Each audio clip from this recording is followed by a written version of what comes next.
Good evening. I'd like to call the meeting to order at 6 o'clock. With great respect and humility, we acknowledge and honor the lands of the Snuneymuxw people. The Snuneymuxw people maintain their profound, unique, and spiritual connection to the land through ageless traditions, teachings, stewardships, and expressions of reciprocity. I always also like to acknowledge that our district, it also encompasses Snuneymuxw and Stanawas territory, and I know that a few of you might be joining us tonight from those other parts of the district, and we welcome everyone, and we are grateful to be here tonight. Do we have any additions, deletions, or changes in order to tonight's agenda? And if you could just either raise your hand or pop it in the chat if there are any. Seeing none, I'd seek a motion to approve the agenda, please.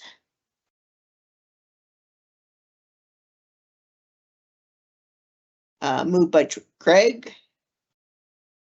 Seconded by, I need a seconder, please.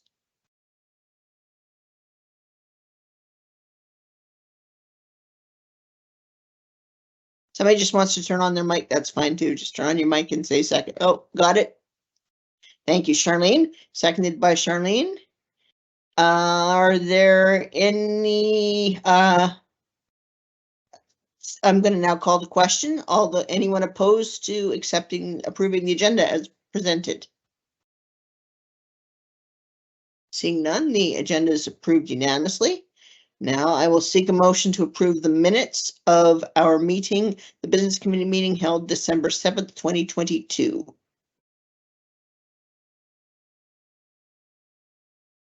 I need a mover and a seconder. Please move by Leanne Lee, thank you, and seconded by Chantel, thank you. There are no presentations tonight. We do have some senior staff reports. Our first one is from Secretary Treasurer Mark Warschler, Secretary Treasurer.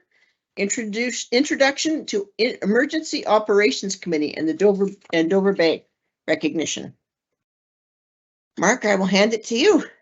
Great, thank you so much, Chair. And so I'm just going to make sure that I'm live here. Okay, so the first item for the board this evening is twofold. One is just to talk a little bit about our Emergency Operations Committee. And so the board is kind of aware of when emergent circumstances arise, what happens.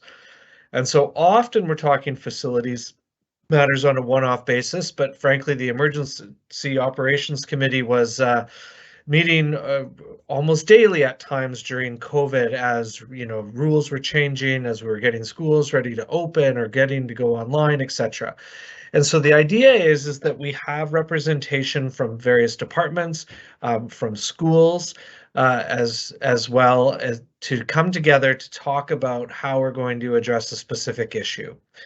And making sure everyone's hearing the same thing, making sure people know who's responsible for, going to acquire the masks as an example. And so we're not overlapping, but someone's actually making sure that something is getting done as well. So a very effective committee. That was my introduction to this school district, I think, was the first meeting with EOC, as we called it. Now, we've had a couple of EOC moments this year already. And one of them was Gabriola. So you'll recall that the internet connection and telephone lines went down at Gabriola. And so the EOC met. We limited it to who absolutely had to be there. Various folks took various roles to make sure that we were going to source satellite phones, someone to talk with TELUS, someone to make sure that the security is on site, someone to make sure that bus drivers could communicate with the schools, etc. And so very effective, and thankfully it was a very short outage in the scheme of things. Dover Bay was yet another example, and so the board is well aware that Dover Bay lost power for multiple days because a transformer went out. And I will just say, and part of tonight's presentation is to recognize district staff who did an amazing job to come back and get Dover Bay reopened on the Wednesday, and kids had miss 2 days. But frankly, we were quite concerned that the entire week up to Christmas or to winter break was going to be missed because of that. And so EOC again came together on the Sunday. Facilities was already busy working in response to the issue, but the principals of the schools were there, senior staff were there talking about the communication that needed to happen, what we needed to do to prepare to go online if we needed to. Making sure the food was protected that was already covered, making sure that we were going to be communicating with the board, how we were going to communicate to staff, how we were going to involve our partners in our unions and associations. And so those are the type of things that EOC does. And so all of us are ready to kind of get on the horn on any time of day, any day of the week if required. And luckily it's not too often. So, but also tonight we have with us, and happy to answer questions maybe after I've had the opportunity to recognize a couple of folks. And tonight we have with us Phil Barkhouse, our acting manager of maintenance. And I'm not sure if Jason Wong was able to make it on yet. Pete, do you know? I don't see him on here, or? I don't, let me check. Well, in any event, I'm maybe just going to take a few minutes to recognize facilities, and specifically I want to recognize Mr. Sabo, Mr. Barkhouse, as well as Jason Wong, our general foreman of electrical and mechanical, who was at Dover Bay. Pete, are there 27 hours in a day now? Because I think Jason might have been there for all 27 of them. I'm not the math guy, right? So I believe over 2 or 3 days, Jason was on site about 27 hours. So in fact, Jason was our boots on the ground, and unfortunately, Jason doesn't seem to be on the line. And then Phil was our key. Both Jason and Phil were key players, and Phil was sort of in the office strategies. So I might before thanking you, Phil, I might just say just a couple of more words about the Dover Bay. And so just to put it in perspective, we turn on the news nowadays, and one of the first things that we see is supply chain issues, and we hear about delays. And here we had a major function of the school die out after 30 years, which is not perhaps uncommon, completely gone on a Friday night. There's a performance in the school, there's sports playing in the school, and the power's gone. The principals come back to the school, jump on it. Phil immediately responds. The team is already sourcing how we're going to be able to either find out if this is Hydro's issue or the school's issue. And then once we found out it was our issue, sourcing a replacement and an installation. So a significant asset was over the weekend sourced, as well as we had cost consultants confirm the steps we were taking were reasonable from a cost perspective to protect the interests of the district. Delivered on the Monday, tested and finalized installation on the Tuesday, and open on the Wednesday. I can't say how proud that we were of the reaction of our team to get Dover ready and our kids back. And so thank you, Pete, and thank you, Phil, and Jason. Please hand on our thanks to Jason, and perhaps Phil, if you're here, just to maybe come on the screen and live if you want to give us any highlights, and then if we have any questions from trustees, we'd be happy to answer. Okay. I really, can you hear me?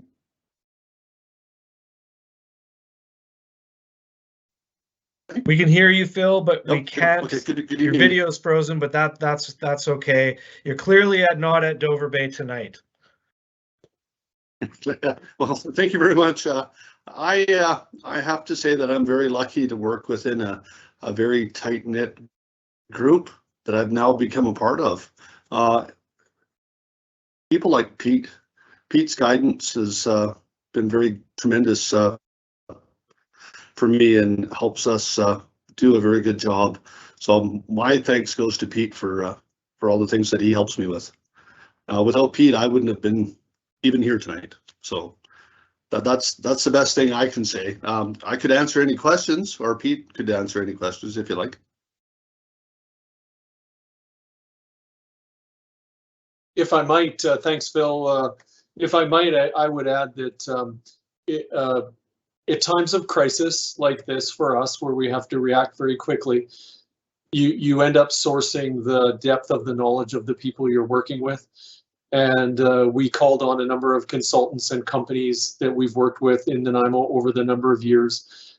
We drew heavily on Phil's and Phil and Jason's expertise. And it's amazing when you have many hands, the light work it can make. And I think that would be the comment for me, is how appreciative I am to have a team and wider experts and consultants that we work with that can assist us in doing something like this. And also by the grace of something, that their transformer was available, because we also had feelers out for a 1.5 megawatt trailer mounted generator from United Rentals that thank goodness we didn't have to call for. Thanks, Mark.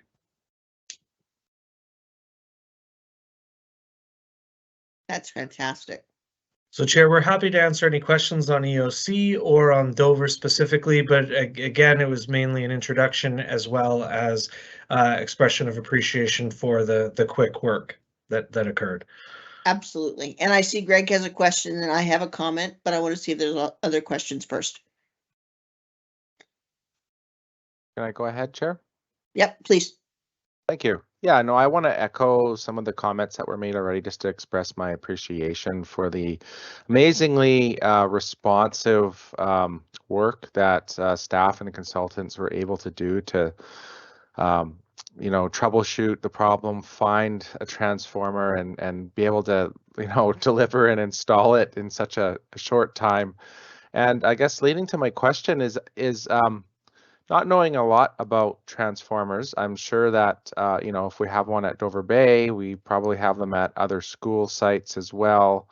And is this the kind of thing that, you know, from a maintenance perspective, there's anything we can do about to avoid this risk? Or is this kind of just like a one-off kind of statistically kind of, you know, low probability event that occurred?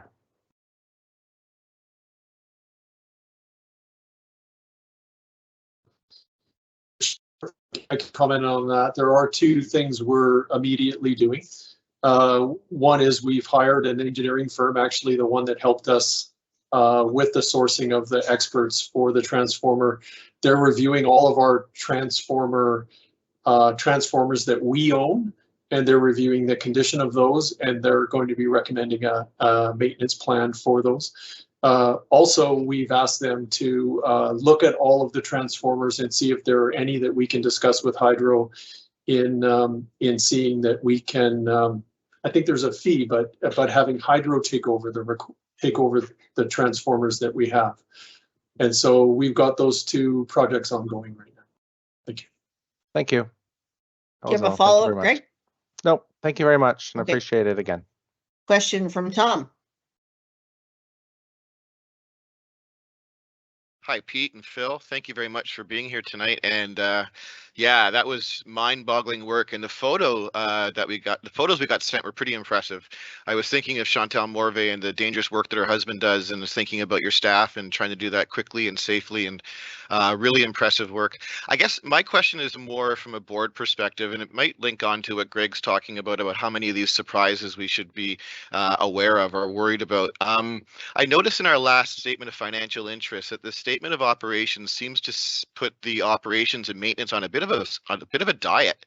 It really didn't receive much of an increase from year to year, from last year to this. In fact, with inflation, it would be I'm considering it a cut. Oh, sorry, I'm not on camera.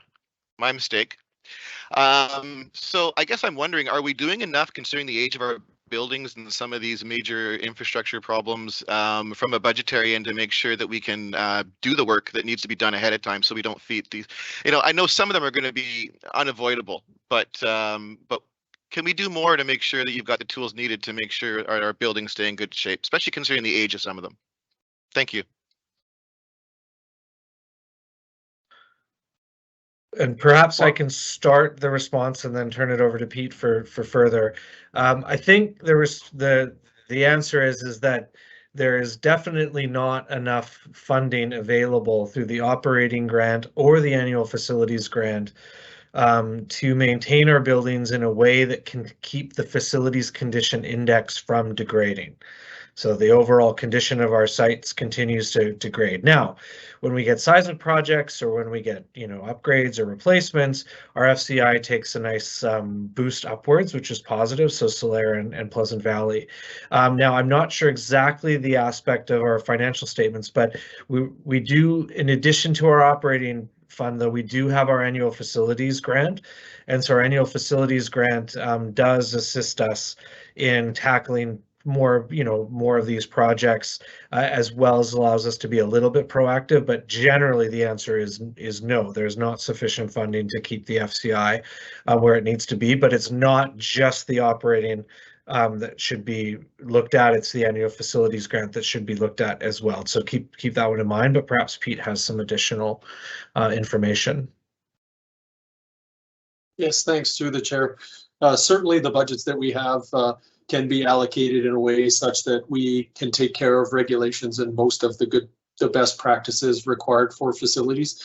I think that, and we have that flexibility, and we have many programs we can draw from. For example, the transformer was paid for through contingency through our AFG program.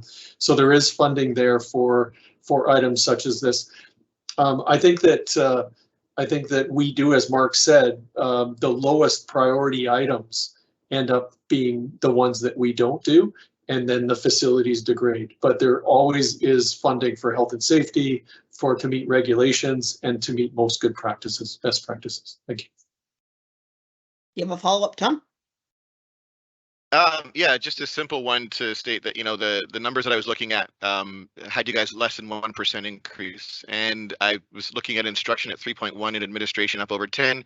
And I was just thinking that, maybe we got to look at that and get a better balance for next time. But thanks for your answers tonight, Pete. And thanks to your team for your fantastic work getting Dover back up and running.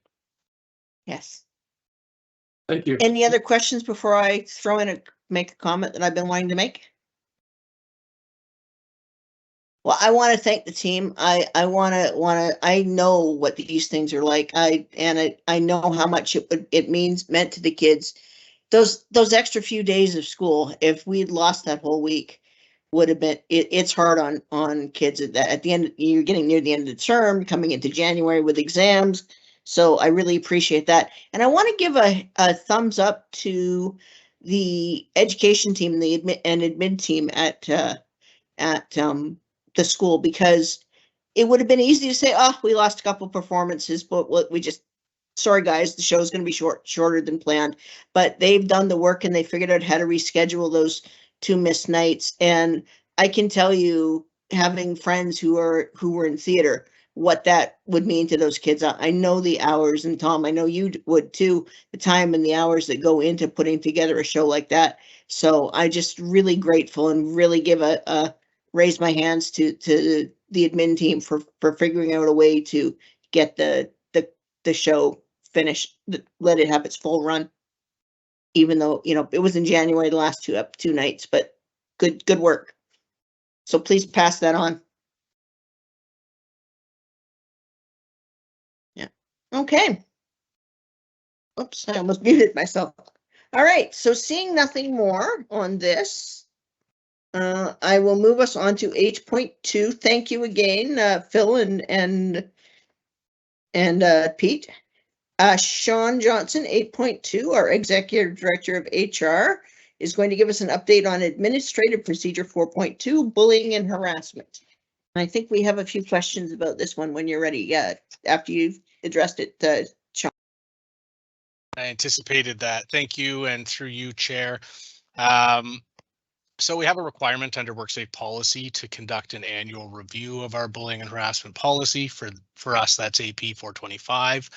HR and our safety department reviewed the AP and have made some minor changes, which are provided in the information sheet that's attached. So to quickly go through them, we've identified a few areas that needed updating and made those changes accordingly. We added some language regarding the investigation process. And this was just a clarification that stemmed from a question we would frequently get about what that step looked like. So we provided a little bit of language to help answer that question within the policy. We added language about record keeping, which is a requirement of these policies, but we didn't have it in there, so we put it in there. And then we added some language around time limits. So we've added a 1-year time limit to file a bullying and harassment complaint. With room for flexibility in exceptional circumstances. This provides accountability in our process. It's consistent with what's done under the Human Rights Code and mirrors it actually, and which serves as a good guide for these policies. And so we added in that time limit. So those are the changes that we made, and I welcome your questions.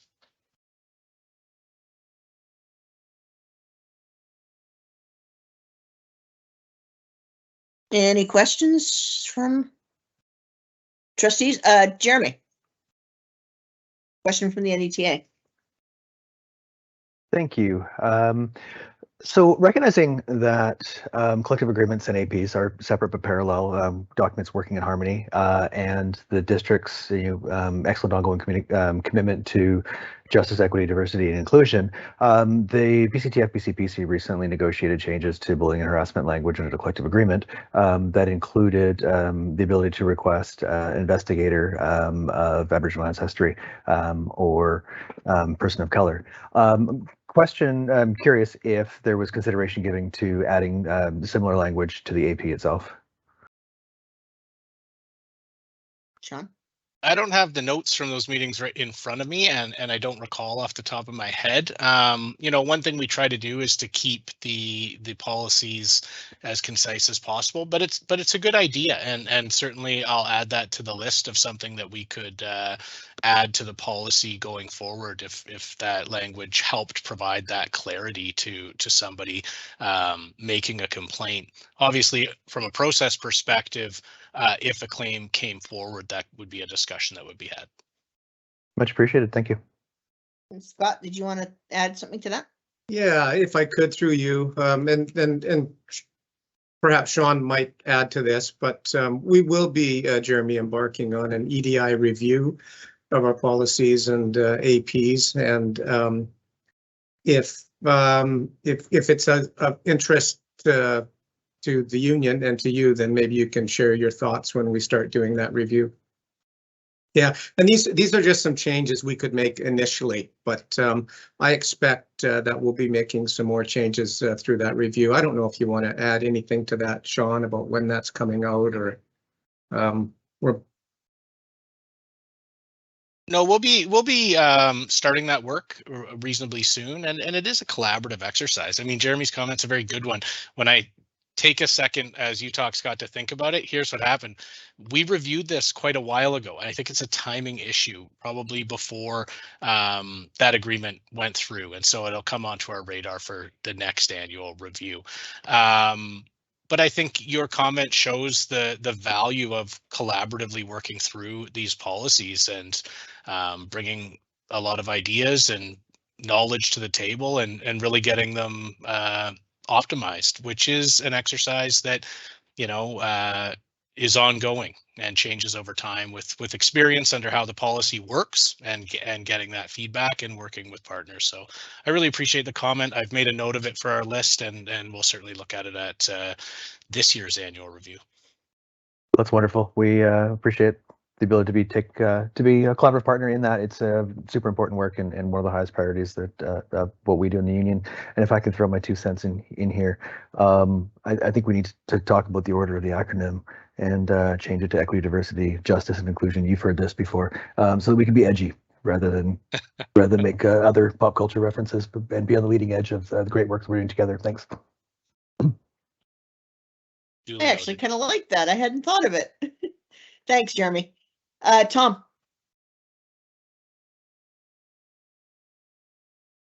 Yeah, thank you, Chair. I had a question about the 1-year time limit and some of the context around that. It seems to fly in the face with the presentation we received last week from Laura about how we're just trying to get management up to speed about trying to hear complaints from workers in a justice lens. And now here we are putting in a year time limit on it. I understand the reference to the Human Rights Tribunal. I don't think it holds for me. The Human Rights Tribunal 1-year limit is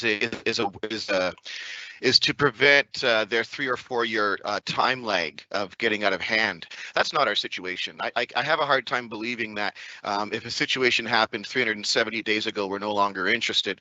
And I was thinking, how do we do that properly? And what I'd like to recommend is that we think about reversing the way we write that policy to say that in all truth, all of these concerns, we want to hear them. And this was the message I got last week from the JEDI presentation, is that we're trying to hear these things. But to be honest to claimants and to people who are making a claim, with time, results diminish. And I think that would be a more honest way to approach it, instead of saying to someone, look, it's day 366. I'm so terribly sorry, but you're outside of our process and you need to go away. There is room in the language, as you presented it to us, to look at those extenuating circumstances, but I think we need to flip it on its head. I think we need to be listeners first, with the honest interpretation that, yeah, if it's been a lot of time, we can do less good work. So I'm going to recommend that we try to flip that policy, and maybe I'll get your comment on that. Yeah, thanks for those comments. I agree with you that the longer something takes, the less good work we can do. And that is part of the driver of this. We need people to bring forward complaints in a timely way so that we can actually find out what happened or address issues. Under our policy, we either do an informal process where we bring parties together to work collaboratively to address an issue and work through it.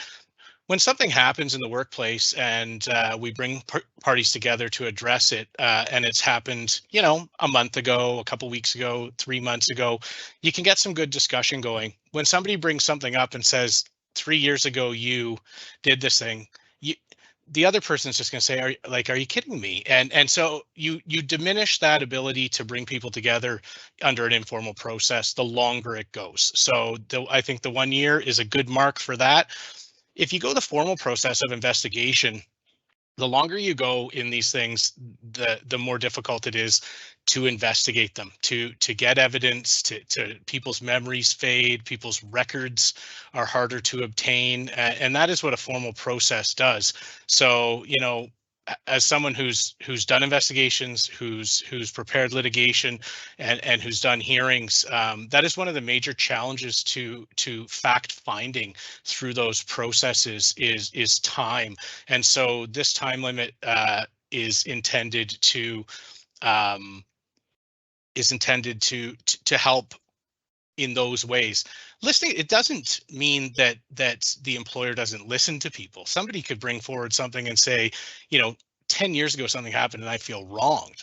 I'll listen to that. It's not going to harm me to gain information and try to work with somebody and help them. If it still sits with them, there might be a way to resolve something or to help someone to get some input into how we do things and proceed. But this policy is very specific in kind of the two directions it goes, informal or formal. And, in my experience, doing this within a year is really necessary in order to do that work. And my last comment I'll make in answering your comment is there is that allowance for exceptional circumstances. And in that you would look into whether there was really something that prevented the person from bringing it forward, right? Like somebody could be very ill or something happens, some traumatic event happens and they're out on a mental health claim. Those are the types of things you'd look at. What we don't want is for people to have something happen, put it in their back pocket and bring it out later as a defense of something or as a sword. And so I think a time limit serves to help people appropriately address issues in a way that allows us to work together and with the unions when it's their people to bring things to a better place than they've been. Yeah, okay. I can hear those responses, Sean, and I guess I'm just not accepting them. I listened last week about how we're trying to retrain managers to listen Tom? from a justice lens. If a person spent that year talking to a principal or trying to talk to a principal or knowing that they couldn't talk to a principal because of this inadequacy, would they qualify? I'm just, the policy is written to make people not come forward, and that really concerns me in a situation where we're trying to approach it from a justice lens. Yeah, I guess I have other questions, but the chair was trying to get in. Yeah, I'm going to just gently cut you off here, Tom. I think that your point is made.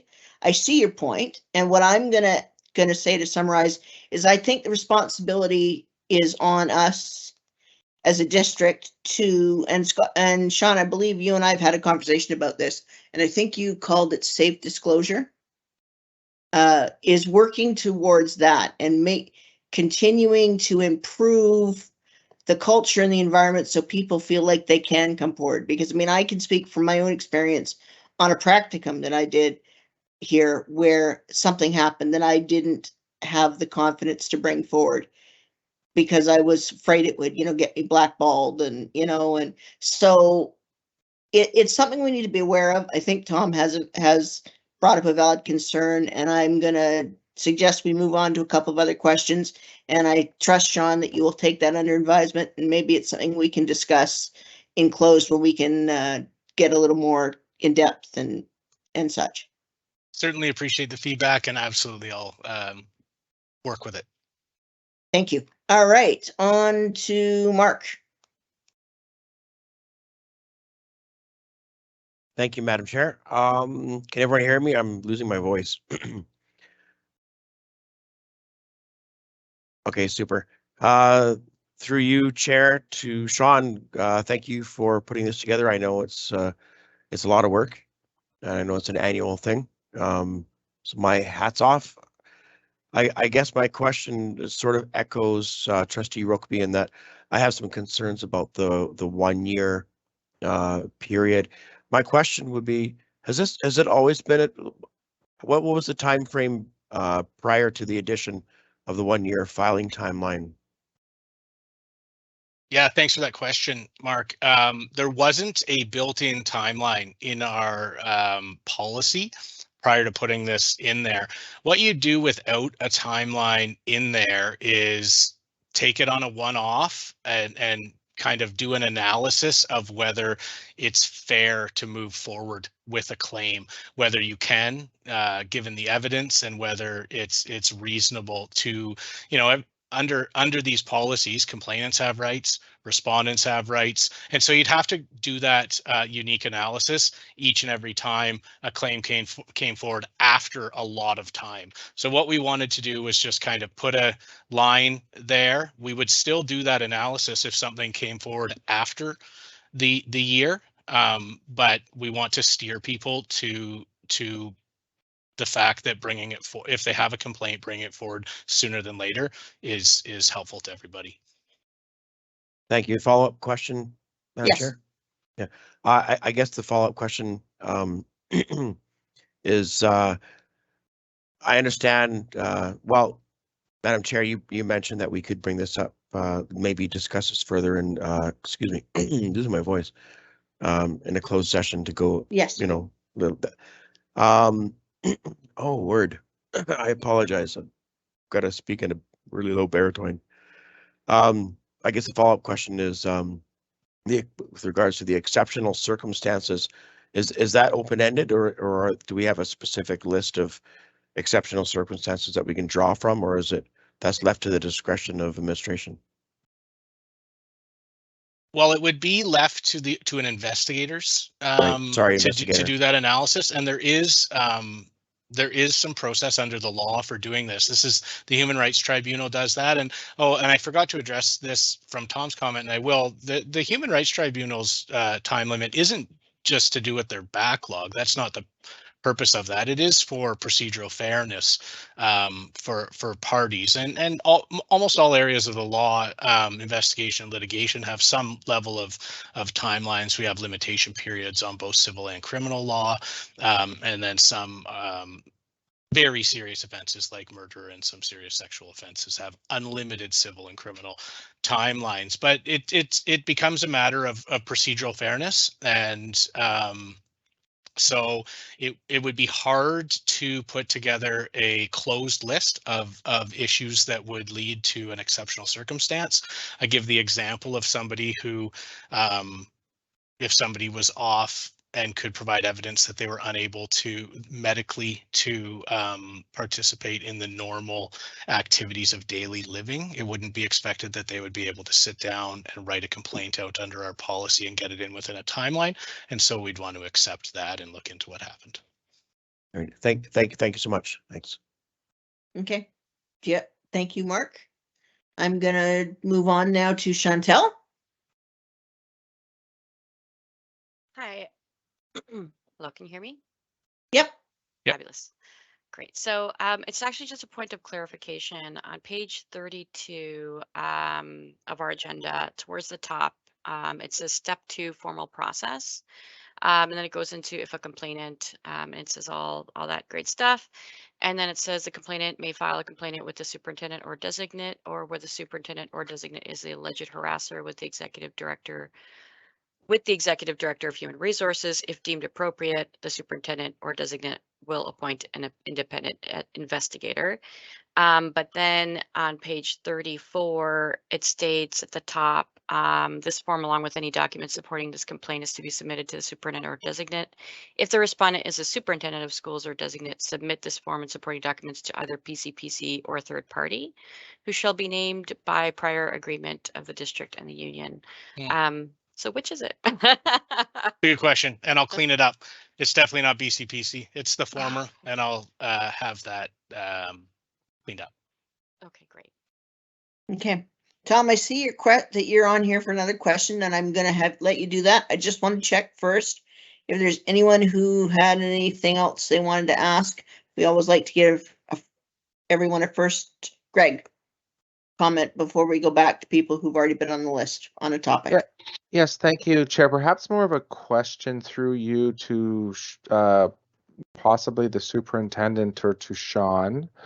I wonder if you would be able, for the benefit of some of our new trustees, to give us a really brief summary of the difference between policy and admin procedures and the role of the board in that. Because I think perhaps some of this discussion might be somewhat related to our understanding of what an administrative procedure is.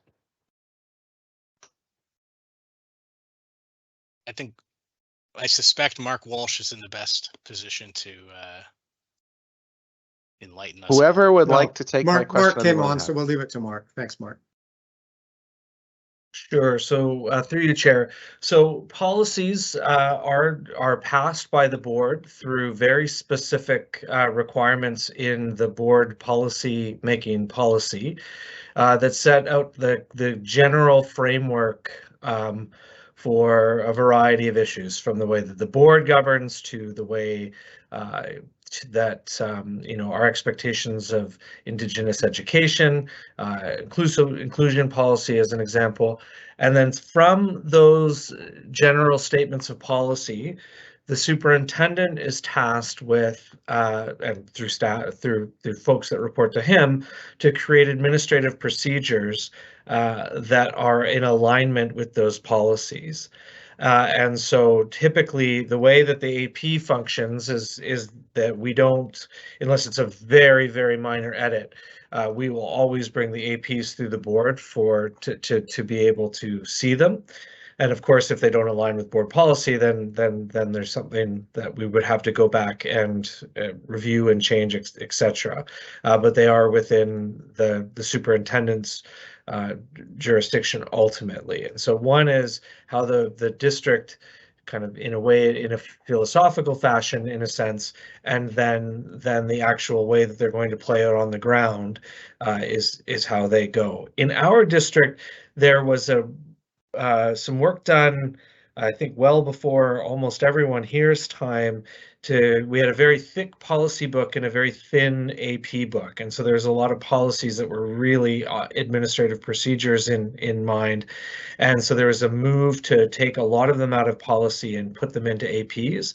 And then we've kind of over the last few years found a few that probably need to move back, a few that would be deleted, etc. So that's the kind of distinction between them. So when we think about harassment and bullying as an example, the board may, and I don't actually know if we do have a policy that says that, the board is supportive of addressing harassment and bullying in all fashions in our school district and in alignment with WorkSafe policy and procedure, as well as in respect of our collective agreements, are committed to addressing those things. And then boom, the superintendent comes up with what those steps look like. Somewhat similar to, I guess, the way that we have a bylaw with respect to appeals for parents, but then we have an AP that says, here's all those steps that are going to happen and who has to take them that are in the superintendent's jurisdiction.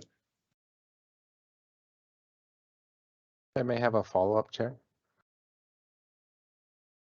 So I just maybe a comment to follow up. So I just want to make sure that it's clear for everyone this evening, because we do have a few different administrative procedures on the agenda.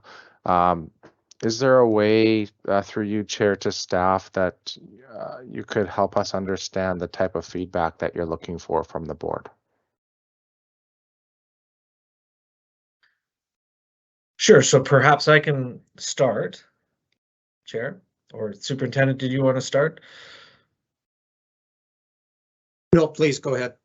Yeah, so I think what staff typically would like to hear is that I think Sean realized that there was an area that's inconsistent within the policy that was pointed out, and so that's a cleanup fact. So we want to hear whether we actually might have made an error in transposition, etc. But also, the questions that come that may not align with board policy, those are the things that I think that we need to hear as well. Now, if there's not a board policy, then maybe that's a trigger to the board to say, okay, well, maybe we need a policy that's going to come and then lead to changes to the administrative procedure. And so that normally we're quite aligned, but if there was a case where that was the situation, often what we hear is we'll hear feedback and get a sense if changes need to happen, and then we may come back to the board. If it's just I guess a difference of opinion about the wording of something, like, so for instance, the timeline issue, I'm not sure whether it would be a motion asking staff to review or asking the superintendent to review the timelines with it, or alternatively the concept of ensuring that any timelines align with board policy, but then we would need a board policy for that. So that's not a perfect answer, I suppose, but that's the type of feedback that we look for, because of course staff is always trying to be responsive to board concerns and are typically reviewing policy to ensure that we're in alignment with it.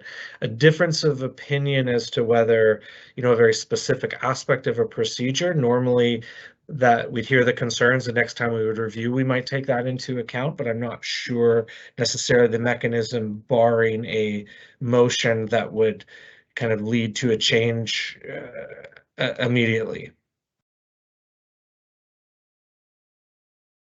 Thank you. Did you want to add into that, Scott? You good? Okay.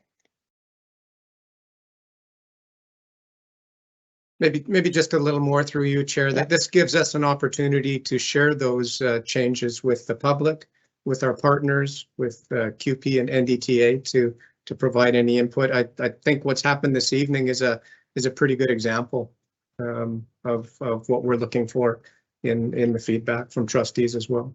So thank you. And I'll throw in that one of the things that I do when I read APs, when you guys give them to us, is I read them from the perspective as well of a parent or somebody who might be interacting with the AP. And I'll ask myself the question, would I be able to understand this? Is this user friendly? And, if they have to look up how to, say, seek an appeal, for example. Because I think that is really important, that particularly, again, the appeals is a good one, or bullying, harassment, that people understand the process really clearly, and that we obviously have to sometimes be wordy, but that we're using the most user-friendly language we can. So I tend to use that kind of a lens too. Yeah.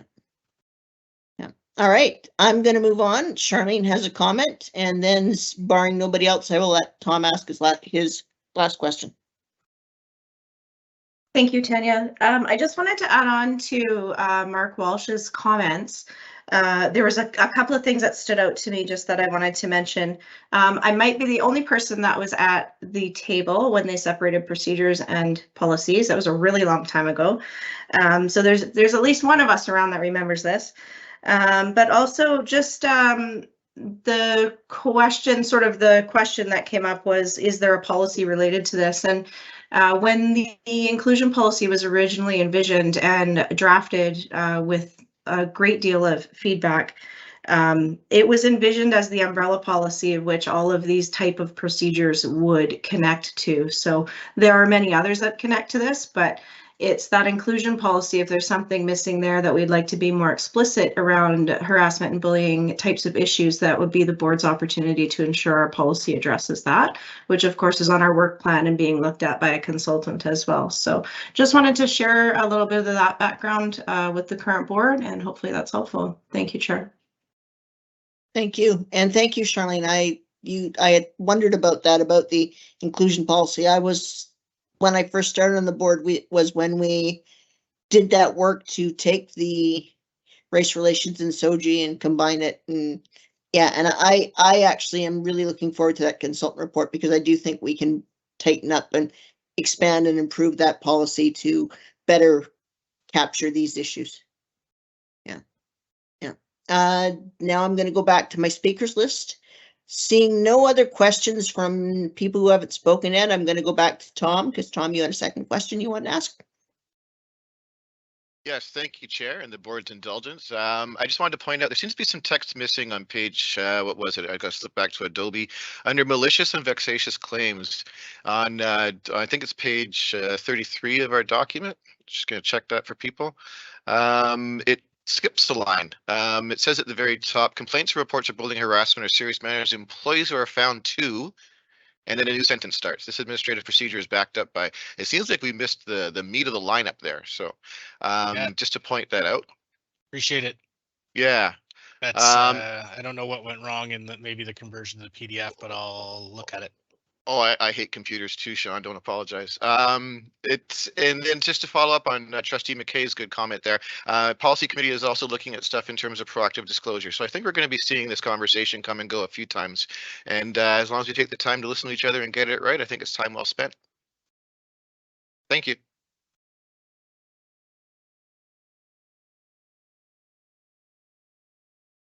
Sorry, I was muted there. All right, so seeing nothing further, I lost my chat window, making sure that I'm not seeing anything further. Good. Chair. Seeing nothing further Sorry, on this Chair. issue, Sean, you are up for item 8.3. I'm sorry, I'm trying to get in. Come on.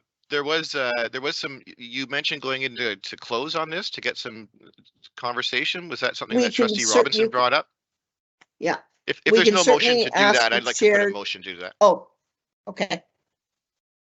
We need a seconder.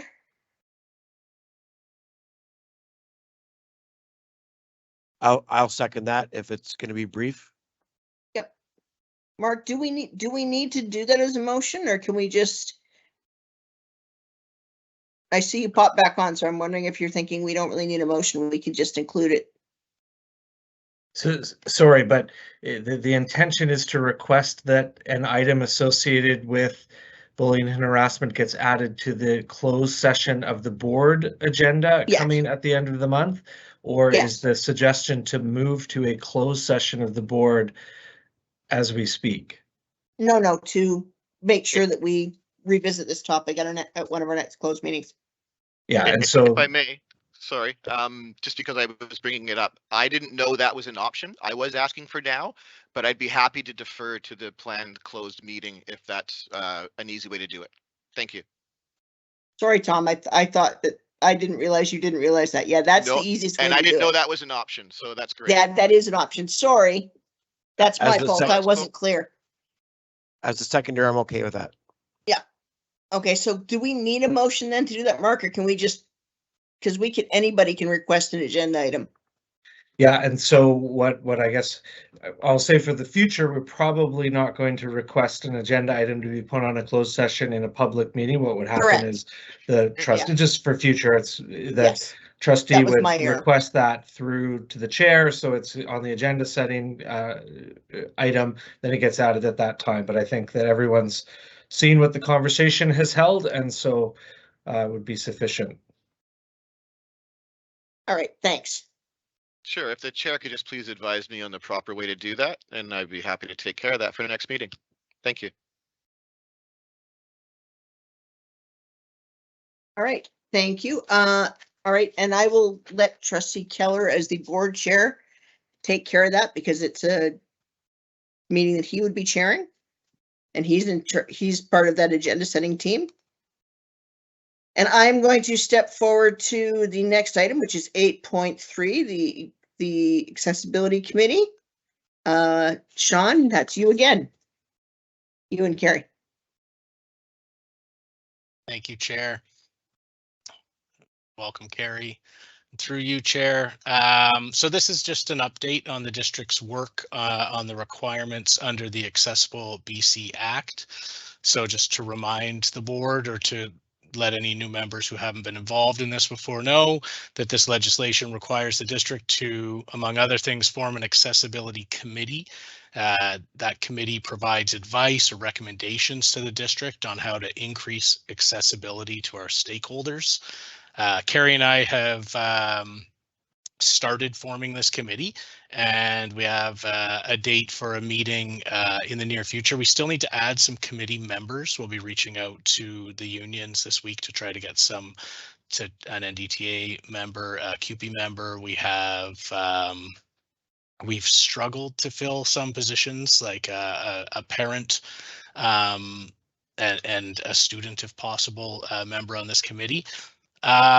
So we're moving forward with this, and we will meet soon and get going, set some terms of reference, and set a scope to this committee. What we hope this committee will do, and what the legislation guides, is to provide again, advice and recommendations to the board on forming its accessibility plan. That's a plan under the legislation that needs to be reviewed and updated every 3 years. So we'd be coming up with kind of a 3-year plan out of these recommendations. So anything else you'd like to add, Carrie? And then we'll be happy to take questions. Just that I would like to express thanks to our school teams. We, in anticipation of forming this committee, we've completed an accessibility gap analysis. So we utilized a resource that we got through UNICEF, which was quite a comprehensive peek at a bunch of different aspects of access in schools. And so we have, it's a 12-page checklist that we've received back from each school. They physically had teams walk their building, measuring heights of water fountains and, looking for high-vis coloring on curbs and all manner of things. So all of that data has been collated already. So we're hoping, there will be other questions to ask and other bits of information to collect for sure.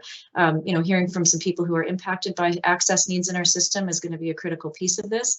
But I do feel like we have a good snapshot of what's going on at the schools right now, so that as we move forward, we've got some recent and accurate data to inform that work. So it would not have been a small task, and our school leaders all embraced it.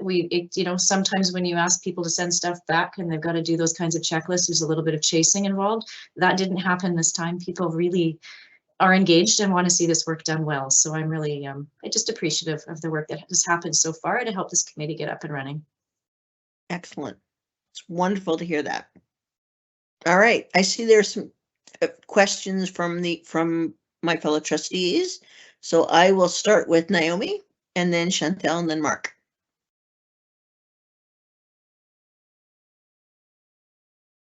Hi, thank you. So I have a couple of questions.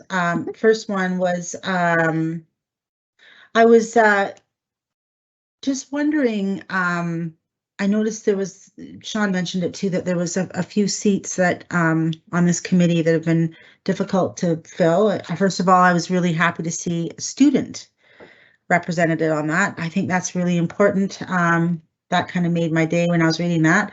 But I'm wondering, I'm surprised that you're having problems filling the committee seats. I'm wondering what you're doing to try to get parents involved.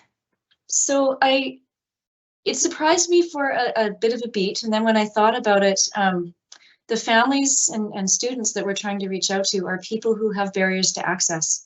So life is complicated, and sometimes getting, in a vehicle or some, arrangements for transportation to get to them, like, it's tricky, right? Families of kids who are really significantly impacted with mobility difficulties, for example, or sensory needs and things, it can be challenging to find childcare, to find the time. I think it's just a symptom of the stress that maybe our community has been under the last little while. I've reached out to principals and vice principals, and we'll continue to do that. We're going to connect with Deepak. I've reached out to the Child Development Center and the Family Resource Navigator there just to see if they have any suggestions of folks we can reach out to. So we are doing it pretty assertively, but it is a little bit tricky. Yeah, we'll get there. We had a secondary student who super happy to share feedback with us, no interest in sitting at a table with a bunch of grown-ups on a regular basis. So fair enough, we'll chat with him. We have a 9-year-old who would love to come to the table. We need to listen to her. I'm not sure asking her to sit in a bunch of hour-and-a-half-long meetings with a bunch of grown-ups is going to serve her needs well, as same, right? So what we may look at is some structured opportunities to collect that information from some of those folks, and then see if we can get the ongoing representation. The other piece is that Ricky is checking with the Leaders for Learning, because we would like to have somebody that they suggest as well to join the committee. So hopefully, and again, the invitation's been extended. We're just awaiting a response. So we have 2 weeks. We may get lucky and have a full table when we get there. But if we don't, we'll lean on the people who come to help us figure out who else needs to be there and how we can make that happen, for sure. Did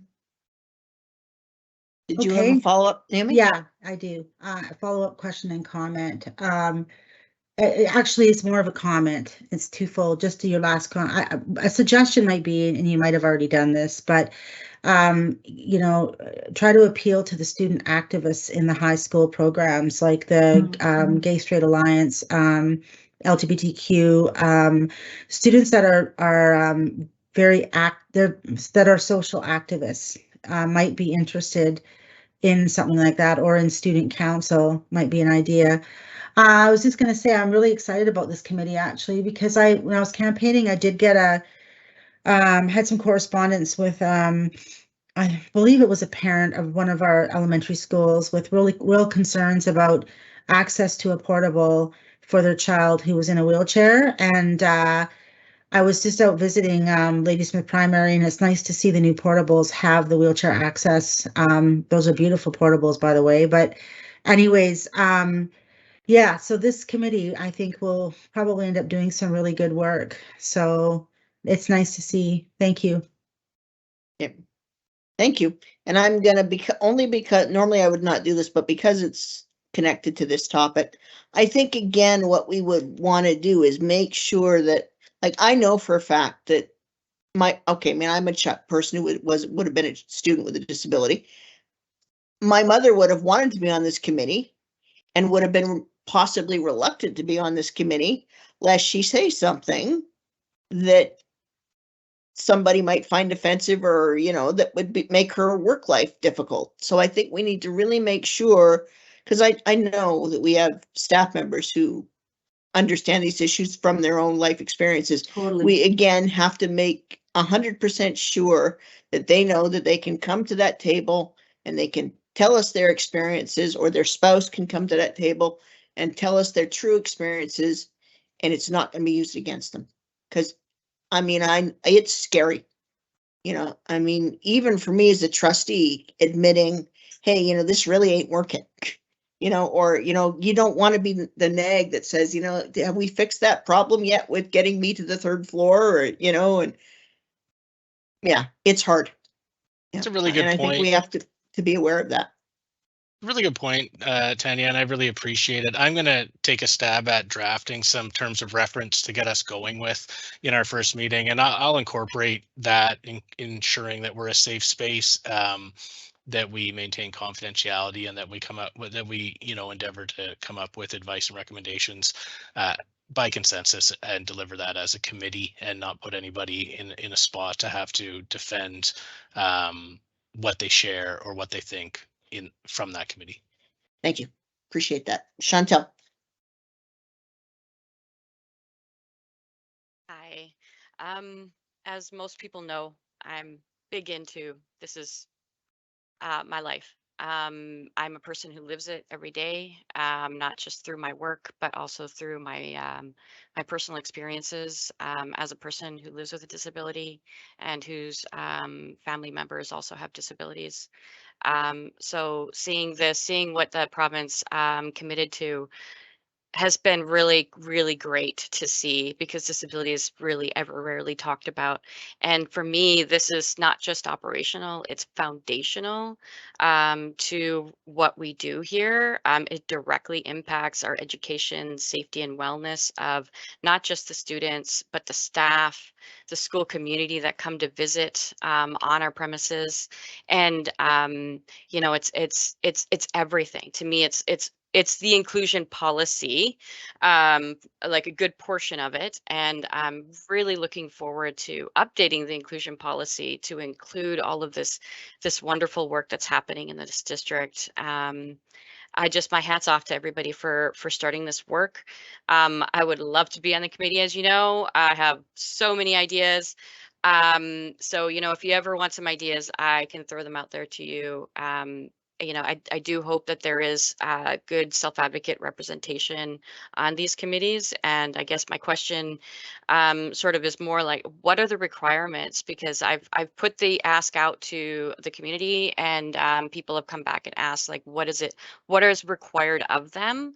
Like, how many hours a week? Are we making it an accessible format? Like, can they come onto Zoom? Can they do it through email, video, something like that? So if we could get that. I know you guys haven't done the terms of reference yet, but if we could give some idea to the public of what kind of commitment that would take for families, you know. Yeah, I also have a 10-year-old, by the way, who would probably want to be on this committee as well. He's a great little self-advocate sometimes, maybe too good, but yeah, if you could let people know and myself know, that would be great. Thank you for all the hard work. It's just starting, and I realize that it's just you know, 100 years of work to do basically, but I thank you for it. Yeah, thank you, Chantel. And let me and Carrie take that away and look at that. I really appreciate those comments, and I think, you know, obviously this committee has to be accessible. And we have the tools. We're using one right now. Those are easy things to work through. But yeah, one of, you know, so this is I'll just briefly say, and that this is a staff committee that's making recommendations to the board's process of coming up with a plan. So having a trustee on there, I think, isn't the right place, but certainly we are happy to get your feedback. That's why we bring this here and incorporate that into what we do going forward. So really appreciate that. Thank you. And thank you for saying that, Sean, because I admit that I had expressed that I would like to be on this committee.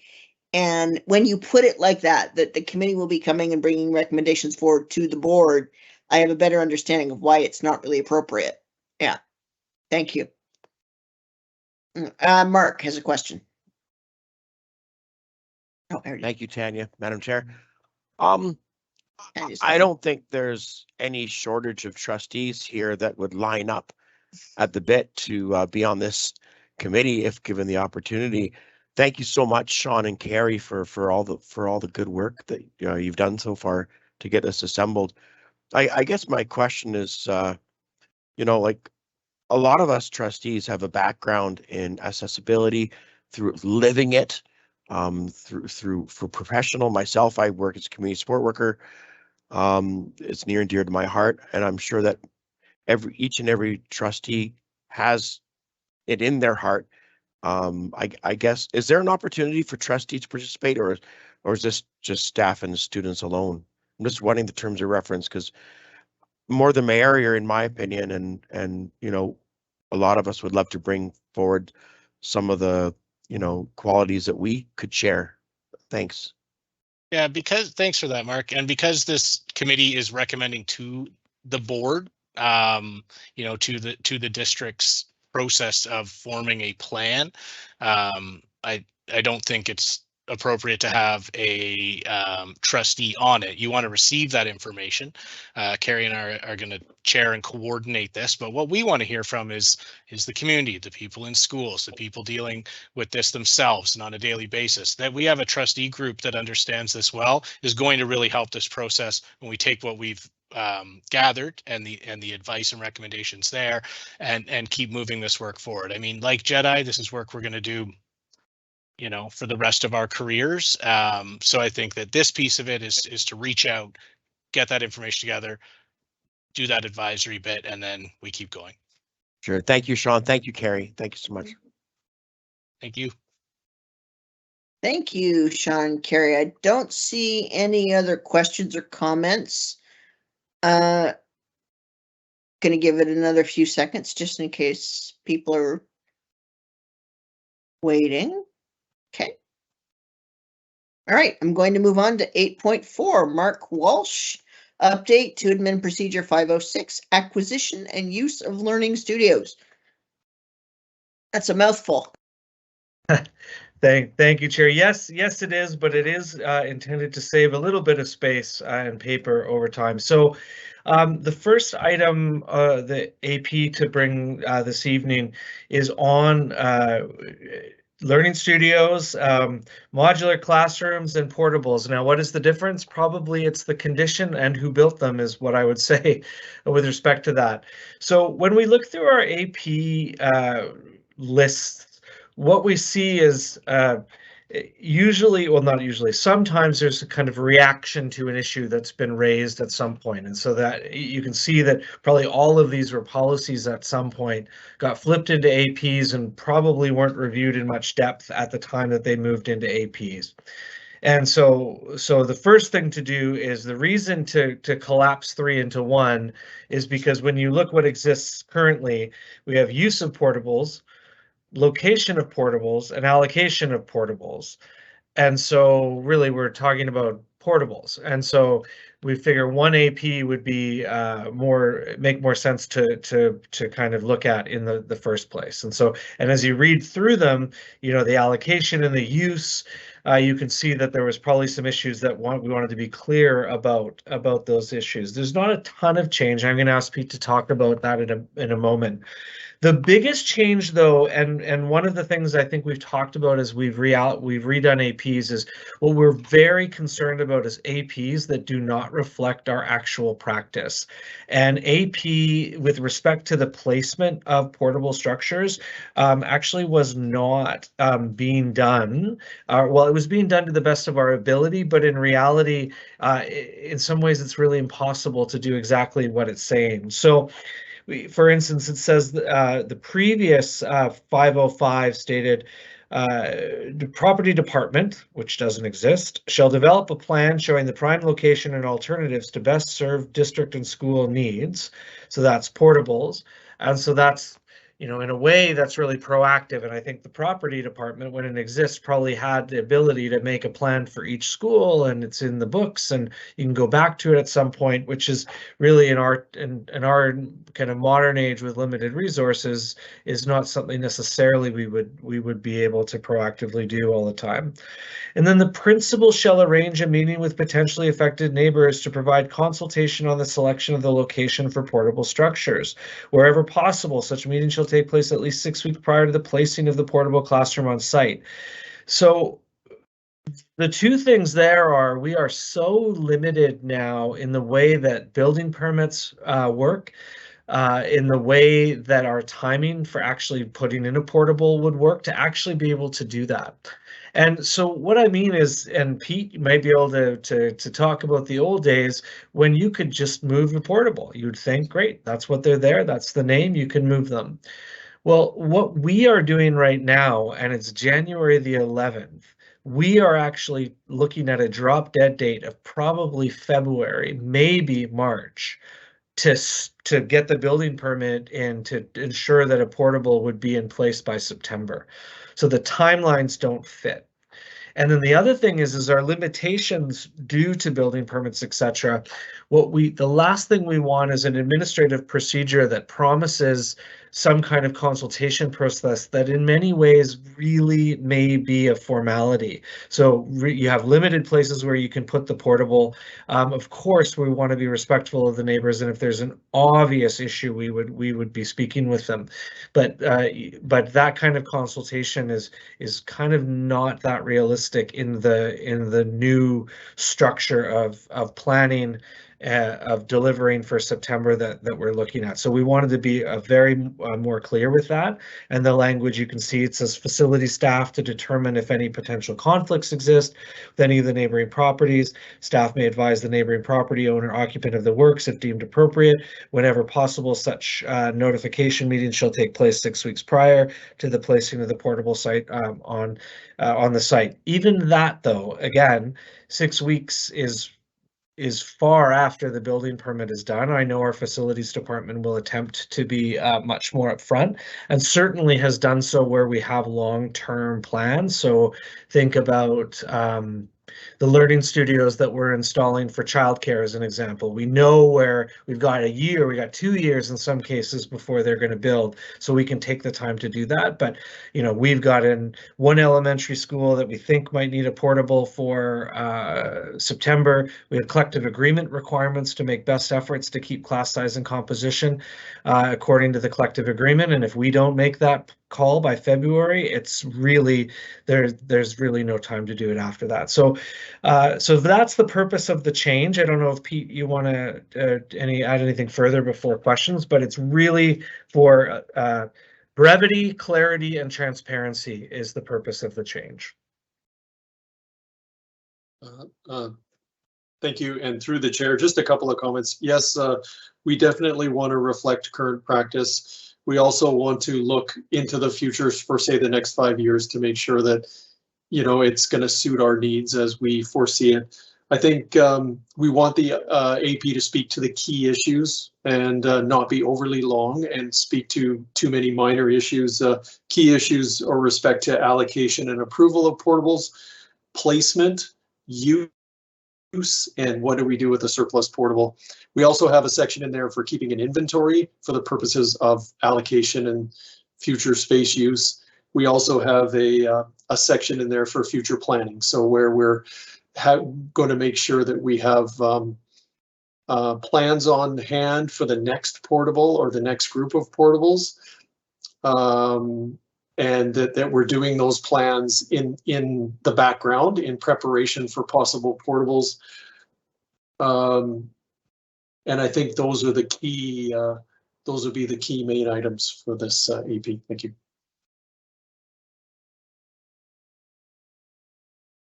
Thank you. I see a question from Greg. Thank you, Chair, and through you to staff. Thank you for this work. I think it's good. My question is really around whether there may be some benefits to defining some terms in here. We talk about portables, learning studios, and modular classrooms, I believe. But the terms are somewhat used interchangeably as far as I read the AP, and I'm not sure if that was our intent, or if, you know, for example, do we have a different procedure in terms of how it's decided where a learning studio is to be deployed versus a portable, for example? So through you, Chair, and perhaps Pete can add to it. In reality, our learning studios are largely one and the same as portables. I mean, but again, the quality of a modern unit or a refurbished unit is intended to be reflected by using those different names. So it's, I guess, a little bit of his branding. I don't know if Pete wants to add to that. So we could define terms, we could take that away, certainly. Our main priority was to make sure that our practices aligns with the AP as written. So as we review again, we can take that into account. I'm not sure much turns on a definition, but Pete, if you want to expand. Yes, thank you. We had a little bit of a discussion around what to call them in the AP. In the end, we felt that the portable was the catch-all term, and that it would capture learning studios, modulars, and portables. I believe Mark is correct. The Learning Studio moniker is a kind of a rebranding of an old portable, and the Learning Studios are called such when they're completely renovated with and meet a certain standard. And you know, we don't have a definition of how the Learning Studios are deployed. I think that we would deploy them almost under any circumstances to match the space requirement. I think at this time, Learning Studios are only being deployed at elementary schools. Given that the elements and the fitments that go in them are more suited to a class that's in the space permanently, like all day versus in for a block during the day. But definitely we could go back and have a look at that if that's what the board wished. Thank you. Thank you. You have a follow-up, Greg? Sorry, I was muted. Nope. No, thank you. Tom, on to your question. Yeah, thank you, Chair. And I guess through the chair, a question, I suppose it's to Pete, but any staff who can answer. Is the policy intended to apply to all portables on district property or just those that we use to instruct our students? And I guess to give you some context, I worked at Barsby for years, and my kids were enrolled at what was then called the Little Ferns Early Learning Center. It's a modular building on the site, but it doesn't house our students. Is this policy intended to apply to those buildings? And then I have a follow-up. Thank you. So go ahead. I was going to say, so the intention, particularly with respect to placement, would apply because we have 9 sites getting units with respect to childcare over the next couple of years, and so that they would apply in that context. Yes. Okay. Sorry. Go ahead, Pete. If you had I was just going to add that there are some portables that aren't owned by the district. And there possibly could be some in the future, and we would apply the parts of the AP that would apply in those particular circumstances. Okay, great. To make it specific, when I was a parent at Little Ferns, and this is going back 10 years, so we may have figured this out by now. I'm looking at placement of portables on school site on page 1 of 1, and under number 2, item 2, portables shall be connected to the school's PA system, fire alarm system, and where necessary, security system. We found at times that there was problems integrating these other you know, I had a vested interest as I had kids out there, but things like they weren't always aware when lockdowns were called, when things like hold and secures were going on, and we really wanted to facilitate a better communication between those between the two, I guess, you know, institutions, because they're not really working with us on a day-to-day basis, but we have so much common vested interest. So can we make sure that that point 2 policy is taken is applied? That's really important to me. Thank you. Yes, in response, Chair, we have been having those discussions with respect to the daycare and childcare units that we are at in the 9 sites that Mark is indicating, and making sure that operationally they're better integrated with the school. And you're correct, we had envisioned back when the Little Ferns portable was put on that it would be more standalone, and we have learned a few lessons since then. Thank you. That's fantastic. Thank you very much for that great answer. That's excellent. Yes. Okay, just looking, and I'm not seeing any other questions. I always like to give it a few seconds when I say that. Okay, seeing none, I'm going to wrap up. And I'm going to thank you for that presentation, and thank you for your help there, Pete. And now we will move on to 8.5. I apologize. Mark, you've reviewed 3 APs, 347, 403, and 407. Thank you, Chair. So perhaps I'll just run through them quickly and then answer any questions about them all. So AP 347, sexual orientation, gender identity. I mean, I think I'll answer the question that's probably out there already is why is this at business and not at education? And the reason is because the change that's being made is just with respect to compliance, not necessarily an educational decision. And so specifically the change is addressing, and it's an issue that's come up a number of times, and I think our system was looking for a little bit more clear guidance on this. And that's so when there is a dispute with a mature minor, so a child that we believe is capable of, providing consent with respect to their own personal information, be the same type of child in the medical situation that could, consent to getting a medical attention on their own despite the parent not supporting it, is that, so it says parents who do not have a right of veto over a student's express preferences cannot compel, and the idea is this, parents cannot compel schools to engage in discriminatory conduct. It's always preferable to first try to work with the students and parents to establish common understandings, but ultimately the school honor the student's wishes. And this is specifically in the place where we believe that the student has the maturity to be able to do that. And so the example would be, I'm a grade 7 student theoretically, and I have decided that my pronoun is now they, as an example, and the parent says, nope, you're not doing that, school. Well, ultimately, we have an individual with certain human rights that's expressing their gender identity in a certain way.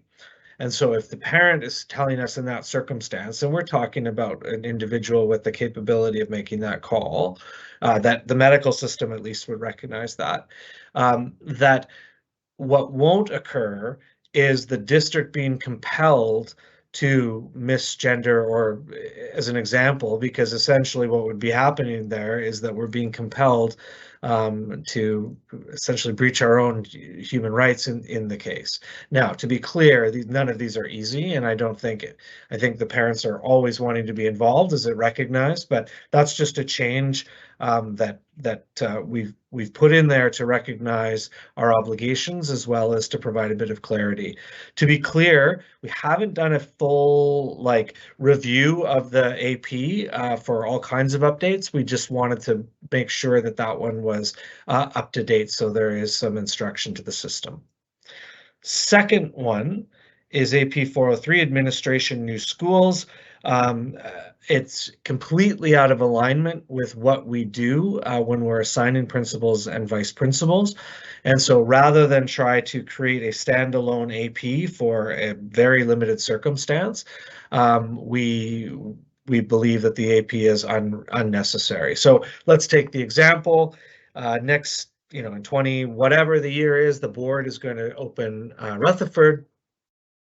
And all of a sudden we're assigning principals to various places, and then we assign, Mrs. Smith to Rock City and Mr. Smith to Departure Bay, and then we have to go through a completely separate process for Rutherford, which is a little bit of something in the past, so that AP is intended to be deleted.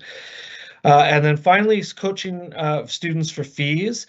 You can see that this is an AP that was written quite some time ago, and this is one of those belief statements by the board, which again, I don't think the belief has changed, but it was just merged into administrative procedure, which we would suggest is unnecessary in the circumstances.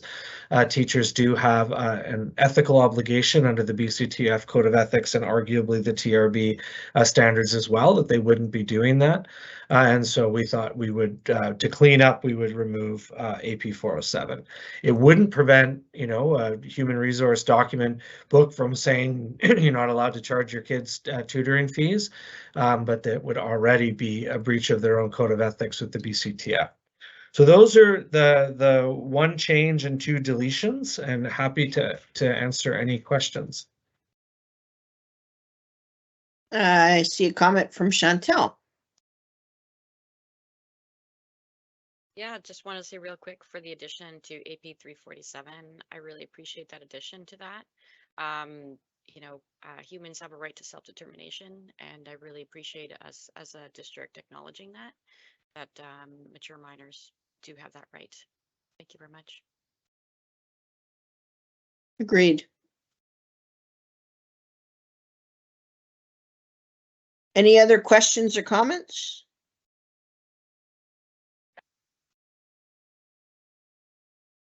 Okay. Seeing none, Mark, you have your last item is 8.6, a funding update. Yeah, so just to start, the board will be seeing the amended annual budget coming at the business committee in February. So that's the really important document. And unfortunately, at this time in January, there's still a number of outstanding unknowns about where we anticipate the budget coming in. I think I probably talked about in the past, we don't actually have the grant for the increased salaries yet for support staff, for teachers, for exempt, and so without those grants, we're unable to kind of predict that number yet, but we should be able to be pretty close here in February. But what we did want to do is, now that the December calculation is complete, we did want to come back to the board with a little bit more information.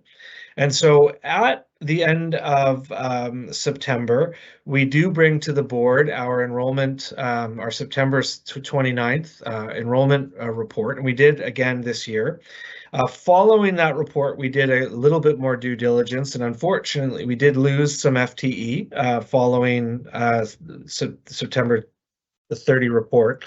And so there is an impact on the board's overall revenues. And so you'll see a corresponding amount of about 185,000. There'll be more in-depth information coming again, with the amended annual budget, but you'll see, again, we're looking at our DL as a challenging place, and not necessarily going below its kind of pre-COVID traditional amount, but definitely going below what we were projecting. So there's an impact.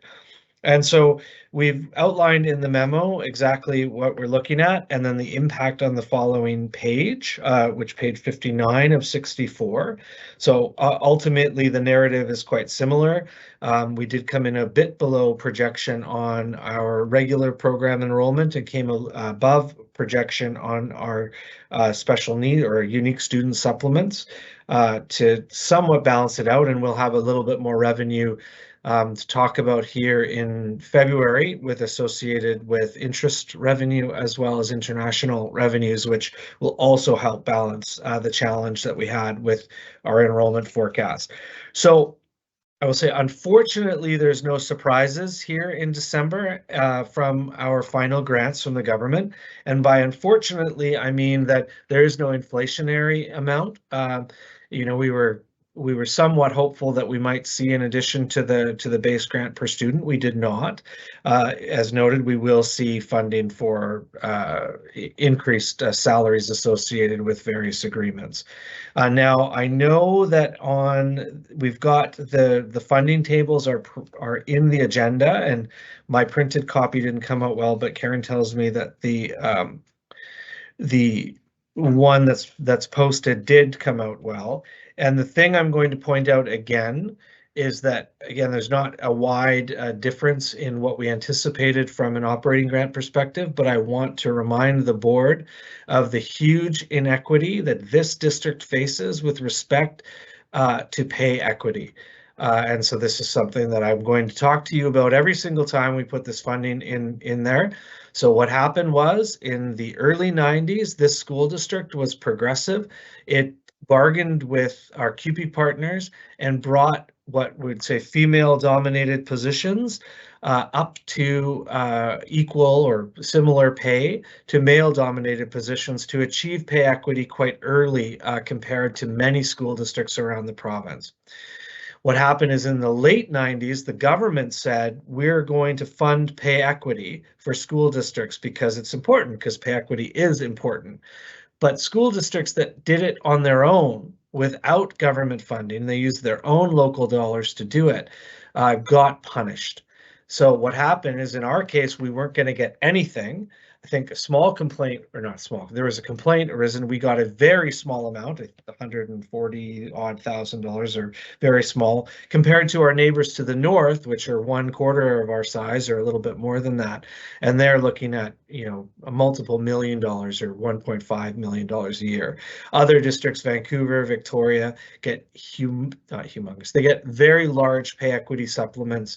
And so if you add up the impact to our district on this inequity over the past 20 years of funding, we are talking in the tens of millions of dollars that this district would have got to support students in Nanaimo Ladysmith. Now, granted, we get lots of CEF funding. Some districts get a little bit less, but when you do look at that impact, that's not an equitable thing, particularly when you consider that this district did the right thing before it, I guess, before it had to, so to speak. So just wanted to raise that with you, and you will see the amended annual budget. And so when you do talk to the politicians, and when you do have the opportunity with BCSTA to raise the issue of pay equity, and hopefully that will get addressed at some point in the near future. Thank you, Mark. I see a couple of questions. Chantel, and then Naomi. Hi. Yeah, so I'm looking at the drop, the last minute adjustments at secondary on page 58, but also on page 59. I look at the level 3 special needs drop of 37. The level 3 special needs is the H designation. I'm just wondering, I understand the Island Connected stuff. I kind of know it really well now because I got to go and visit their wonderful community yesterday. Hats off to them, by the way. It's the grade 10 to 12. There's a drop of 24 FTEs.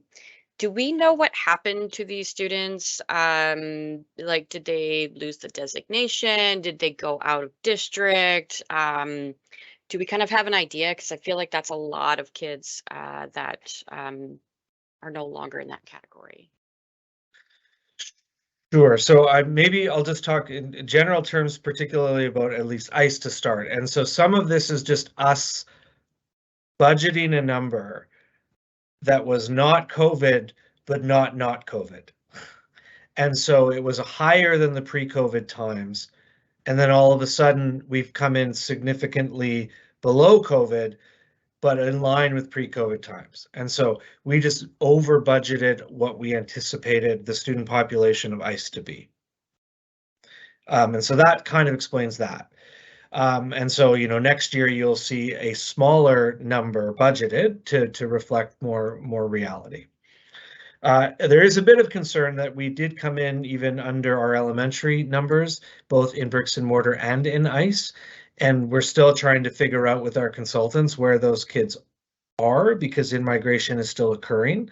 It doesn't mean we're below. We didn't decline in enrollment, we just didn't go up in enrollment as much as we thought we were going to at the elementary level. So that's a bit of a difference. This is a budgeted total. This is not a year-to-year total. With respect to special needs, and Tanya, I might get you to back me up here on this one. We do something very similar. We'll look year to year, make our best estimate based off of the kids that we know are in the system, and then budget on that basis. And typically we actually budget relatively low because we need to prove, obviously we need to get our IEP documents in order. We have a good sense of who's graduating, but we don't know necessarily who's moving, etc. And so that represents some of that decline. So Tanya, do you want to talk about the level 3 at all? The only thing I would add is that there are complexities with regards to some of how the students are designated and the requirements for the designations, and changes happen year over year, and sometimes students who might have been on a threshold that may not meet those requirements in a subsequent year. There's some complexities there, so I don't know, you know, I'm not an expert in this. I just know that, again, as Mark indicated, we do our best to try to ensure that we don't under project, over project. We try to come into a fairly historical number, but of course it's what students actually show up and the paperwork and the designations that are generated with our learning services team that find their way through to the funding in the end. And perhaps I can add what we'll do also is as we bring our enrollment projections for next year for the purpose of budget to the board, we'll make sure that we have a bit more of a description of kind of the basis to that decision. So, you know, you look at level 2 and level 3, I wonder if some of the students that were in level 3 have now hit level 2 as an example this year in addition. Carrie has stepped off, so I can't get more specifics this evening, but particularly for next year, we'll prepare that. And enrollment's coming not too far away. Okay, Thank you. thank you. Thank you. Do you have a follow-up, Chantel? Nope. Okay, Nope. Naomi.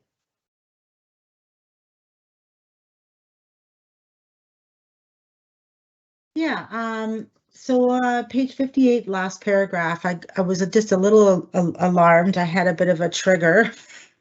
I just noticed you talked about the general wage increase, Mark, for the NDTA members, as well as our executive compensation increases. So you said they had not been provided. Ministry did advise that funding is forthcoming, but not when or how much. And that's what set my little alarm bells off, just because it triggered me back to the early 2000s up to about 2015, when, you know, teachers would negotiate contracts and they'd get a wage increase, and then they would tell districts, well, figure out how you're going to, you know, pay for the increase. And then the boards would have to axe programs and do cutbacks and layoffs, etc. So what exactly did you mean by that? Sure, and so what we mean is that because they haven't actually adjusted the grant tables, they haven't told us whether they're adjusting the grant per student, which we were actually hopeful for, incorporating the increase expenses associated with those settlements. So they haven't said, okay, it used to be, you know, 7,800, now it's going to be 8,300 or whatever to reflect that. But they also haven't announced what the special grant, likely for 1 year, will be to fund those increases. But they do their best to meet their commitment, and that's been our experience recently, is that they've given us the formula for exempt that we've been able to largely extrapolate how much that will be. Which we've provided to the board in another session. But we don't budget it because we actually don't have a grant. So it's a bit of a hole in our budget, even though they've said it's coming. Okay. In the respect of the teachers, you know, we'll be doing math very quickly to see if something's missing. But you know, in 1 year we might get a little bit more than we actually needed. In another year, we might get a little bit less, but we anticipate that it'll largely align. If it doesn't, we'll be back at the board very, very quickly, so the board can pursue advocacy on that front. But it's just that we just don't have the official grants yet. Okay, thank you. Thank you. Do you have a follow-up, Naomi? Does that cover it? No, that covered it, Tanya. Thank you. For Trustee Brozovic. Tanya's fine. We're a committee meeting. It's not as formal. Thank you. All right. I see no other other questions. So I will now move on. We have no correspondence and we have no unfinished business. So we are now on to item 11, which is new business. Trustee Keller is bringing forward a motion, recommendation to the business committee for motion to the board. So I will let you read it, share it, and speak to it. Thank you. So I do have a motion for consideration of the committee this evening, and if it's okay, I will read it. It reads as follows: that the business committee recommends that the Board of Education of School District number 68 in Nanaimo Ladysmith direct the chair to write a letter to the Ministry of Transportation and Infrastructure to formally request that the ministry reconsider their decision to not support the recommendations put forward by the stakeholder committee in reference to the École North Oyster Active School Travel Project. Thank you. And I see that that Mark has seconded it.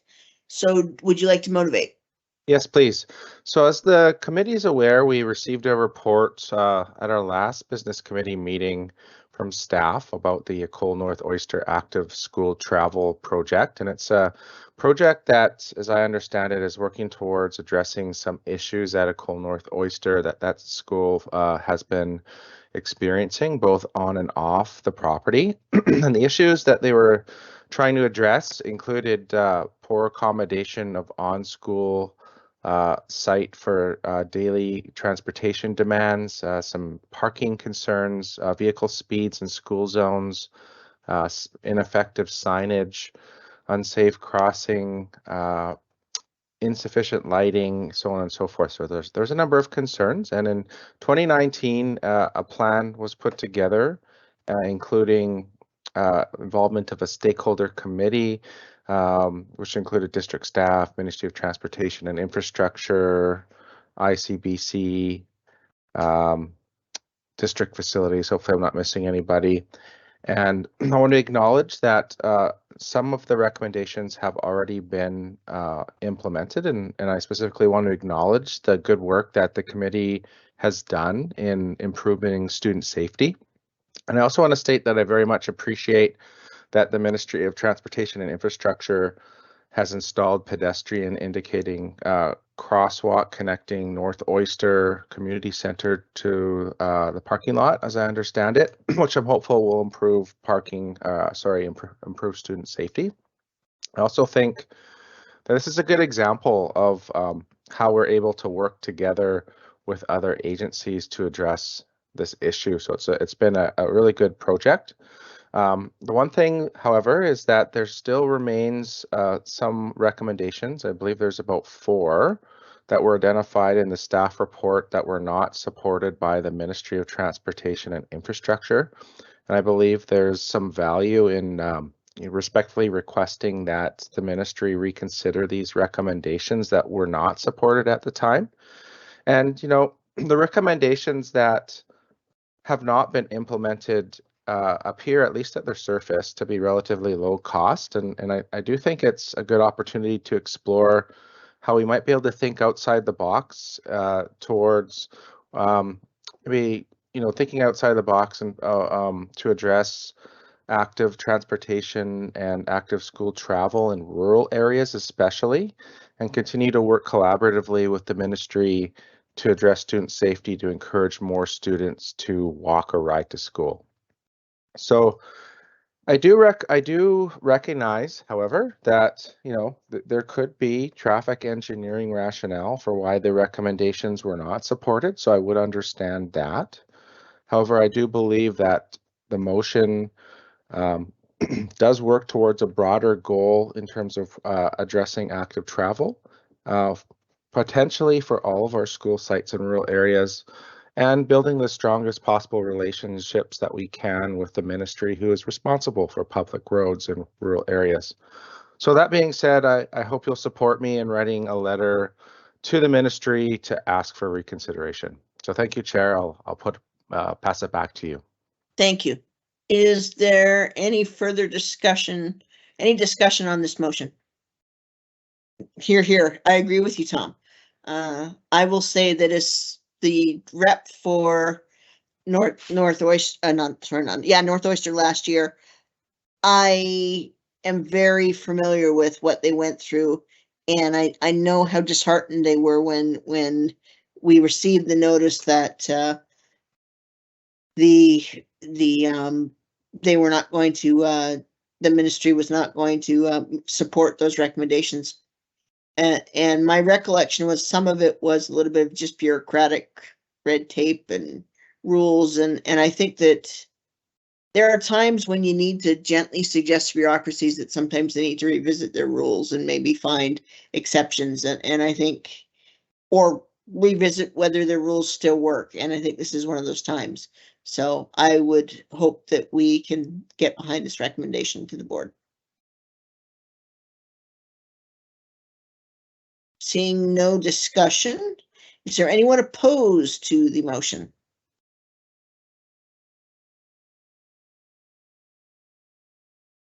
Seeing none, carries unanimously. All right, thank you very much. We have nothing under our for your information, and I checked with Karen. We have no questions. So at this point, I shall entertain a motion to adjourn the business committee meeting for tonight. Motion to adjourn from Mark, seconded by Tom. Anyone opposed to adjournment? All right, we're adjourned at 7:44. Thank you all very much. Thanks, everybody. Thanks, Steph.